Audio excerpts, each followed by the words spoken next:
last week. While visiting my parents' old neighborhood, I passed by the house we used to live in. The lights were off, the windows were dark, and the place looked empty. As I turned away, I heard someone behind me whisper my name the way it used to, slowly and carefully, like it was pleased I had finally come back. When I was 7 years old, I believed the world followed rules, even the frightening parts. Dogs barked at strangers, thunder followed lightning, and shadows stayed where light could not reach. That was how things were supposed to work.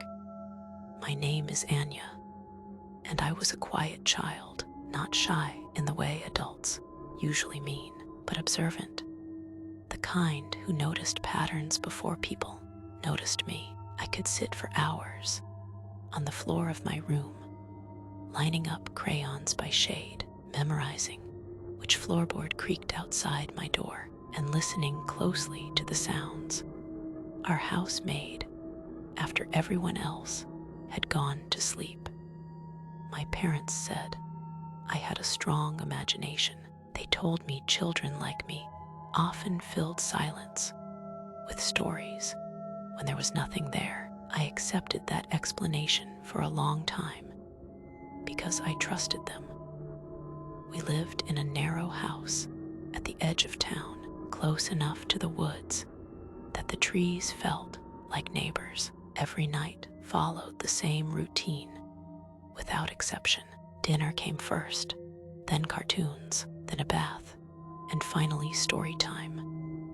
My mother would kiss my forehead, turn on the small lamp shaped like a moon, and leave my door slightly open so the hallway light spilled across the floor. That strip of light mattered to me more than anything else in the room because it made the darkness feel contained and predictable. After that, the house always settled into itself. My parents' voices softened downstairs. The television murmured for a while, and eventually, even that sound disappeared. That was when I listened most carefully. The first time something felt wrong, it was because a sound arrived too early. Usually, the house waited much longer before making its nighttime noises. That night, while I was still awake, counting the glow-in-the-dark stars on my ceiling, I heard a soft movement from the hallway. It was not footsteps in the usual sense. It sounded more like fabric shifting, the way someone adjusts their weight without walking anywhere. I assumed it was my mother checking on me because she did that sometimes. I waited for her shadow to cross the light at my door, but it never did. Over the next few nights, the feeling returned and slowly grew harder to ignore. I never saw anything, but I became aware of the space beyond my door in a way I had never been before. The hallway felt occupied, even when it looked empty. I would lie in bed staring at the thin line of light beneath the door, convinced that if I looked away for too long, something would cross it. I started pulling my blanket up to my chin, not because I was cold, but because I needed something between myself and the open air of the room. I did not tell my parents what I was feeling. Children understand instinctively when adults will explain something away, and I already knew what they would say. Whatever waited outside my room seemed to learn quickly. It stopped moving when my parents were awake, and it waited until the television downstairs turned off. It learned how long it took for my breathing to slow into something close to sleep. I noticed that it never crossed the doorway, and the light always stayed undisturbed. At first, that comforted me because it felt like a rule I could rely on. Over time, that comfort faded and turned into something else entirely. One night, after lying awake for what felt like hours. I whispered into the dark, asking for my mother without raising my voice. The word barely left my mouth. From the hallway came a sound that was not quite a voice, but it tried to be one. It repeated my name slowly, stretching the syllables the way adults do when they want a child to answer them. I froze where I was lying. Until that moment, it had never used my name. The sound came from the hallway, right where the light ended, and it did not sound angry or kind. It sounded curious, as if it were testing something it had just learned.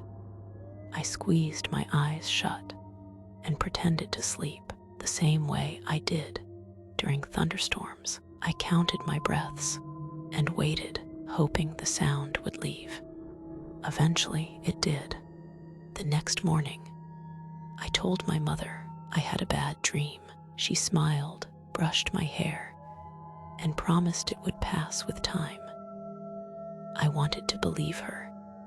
After that night, whatever was visiting me became bolder. The sounds no longer stayed only in the hallway. Sometimes they came from the corner of my room, near my toy chest, and sometimes they came from just behind my door, even though the light still spilled through the gap beneath it. One night, I woke up and noticed my moon-shaped lamp had been turned off. I did not remember touching it, and that detail stayed with me longer than anything else. Not long after that, it started saying my name every night. It always spoke softly, and never more than once. It never spoke loudly enough to wake my parents. Sometimes it said my name correctly, and sometimes it stretched the sounds in strange ways that did not belong. I learned not to answer, because children understand long before adults do that attention can be dangerous. One night, the voice changed. It sounded like my mother, Anya. though not perfectly. It was close enough that my heart jumped before my fear had time to catch up. It called my name the way she did when dinner was ready. I almost answered, but something stopped me. The voice did not come from downstairs. It came from beside my bed. I lay there staring at the ceiling, afraid to move my eyes. I could feel something near me, not touching, but aware of my presence. The mattress dipped slightly, as if weight had been placed carefully and deliberately. I held my breath until my chest began to hurt. After a long time, the weight lifted, and whatever was there moved away. I did not sleep for the rest of that night. The next day, my teacher asked if I was feeling all right because she said I looked tired. My parents noticed the dark circles under my eyes and asked questions I could not explain properly. How do you tell adults that something knows you without ever being seen? They moved my bedtime earlier and left the hallway light on all night, believing that would help. Instead, it made everything worse. The light no longer mattered. Whatever had been visiting me moved through my room as if the glow did not exist. It learned the sound of my breathing and the way my blanket shifted when I was awake. It learned patience. The last night it came, I was not alone. My cousin was staying over and sleeping on the floor beside my bed. I remember feeling relieved as we whispered to each other before falling asleep. I woke to the sound of someone breathing that did not belong to either of us. My cousin was asleep, and I could tell by the uneven rhythm of her breaths. The third breathing pattern was slow and controlled. It leaned close to my ear and spoke my name perfectly. That was when I screamed.